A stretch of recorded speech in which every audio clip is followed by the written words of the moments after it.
Hi, I'm Tim, welcome to our channel, and thanks for logging on.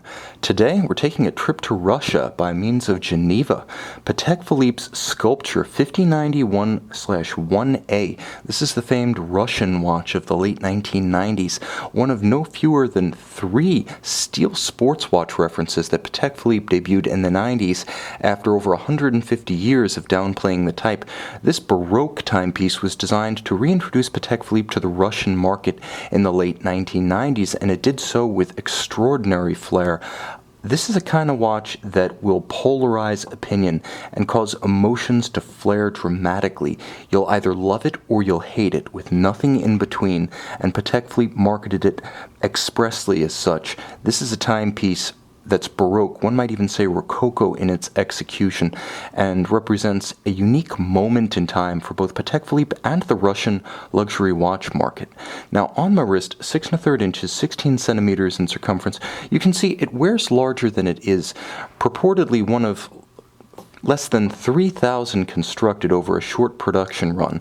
Again, I wouldn't live or die by those numbers, but rest assured, it's exceptionally rare. The watch was designed all of a piece: bracelet, lugs, bezel, and case, and in a lot of ways it sort of represents the fusion of a Cartier Ballon Bleu and a Nautilus, featuring the characteristic wing design astride the case of the Nautilus with the sort of bridged and flared crown design, almost in this case as though a Fabergé egg were sandwiched between the case flank and the crown bridge. This is a very distinctive watch, and worth noting, it debuted a full 3 model years before the Ballon Bleu. Original in every respect and daring, this is a timepiece that rewards repeat viewing simply because of the number of facet curves and nuances. It's quite frankly like an incredibly rich Russian court dessert of the Tsarist era. So sweet, so rich, so dense, it almost overwhelms. But it is thin. At only 10 millimeters thick, you can see that it has a generously sloped case flank with that little winglet peeking out and a domed bezel. So you can wear this with any tight sleeve or dress cuff. From lug to lug, again, it looks bigger than it is. The actual lug to lug measurement of this one is 46 millimeters. And the timepiece, frankly, draws a lot of power from its lateral flare. The distance from the pirouetting pin of the crown to the winglet on the opposite side, giving it a substantial 41.5 millimeter span across the wrist, even if the nominal measurement is about 37. It's substantial, and the bracelet is beautifully integrated. You can see it fluted and knurled. The complexity of the design is matched only by the seamlessness of its integration into the flow of the lugs. On the underside, a double deployant, full steel Patek Philippe clasp keeps it secure, and when closed, has a handsome and low profile, the better to avoid damage while desk diving. You can see that the sizable links allow the watch to be fine-tuned to the size of the wrist, and they do use screws. No pins and sleeves here. This is a Patek Philippe.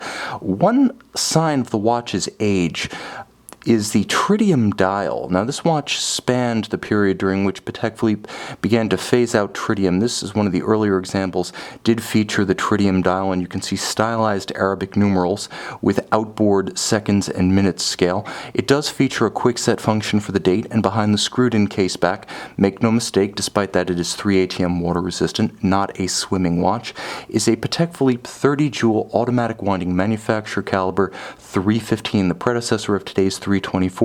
It beats away at a stately 21,600 vibration per hour beat rate. It does feature a quickset system.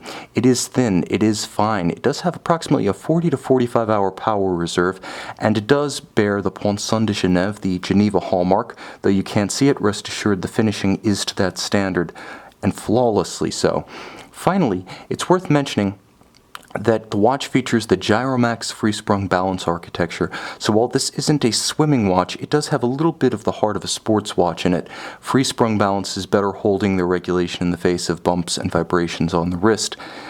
One of the most unique features of the watch, aside from the integrated lugs and bracelet, the signature of this timepiece is the inlaid enamel of this almost crown or scepter cap shaped winding crown right here, it's best described as a Fabergé egg sandwiched in layers of stainless steel. That's really the best way to describe it.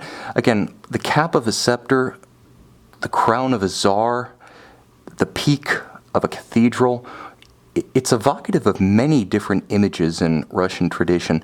All I can say is that I like it, it's handsome, and once again, you know which way Cartier was looking when it penned the Ballon Bleu in the early 2000s.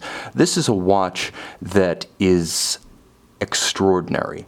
It's one of the most adventurous, ambitious, downright daring designs by Patek Philippe in its entire history. A watch designed to polarize from the get-go. This is Patek Philippe at its most fearless, pushing the limits regardless of consequences. This is a watch for the connoisseur who wants to truly have representations of every Patek Philippe steel reference, or alternatively, the Patek Philippe reference that none of his friends will have. Again, an exceptional reference in the history of both Patek Philippe and a landmark watch in the history of the Russian luxury watch market. It's a timepiece that appeals in any time zone. See it and buy it on our website.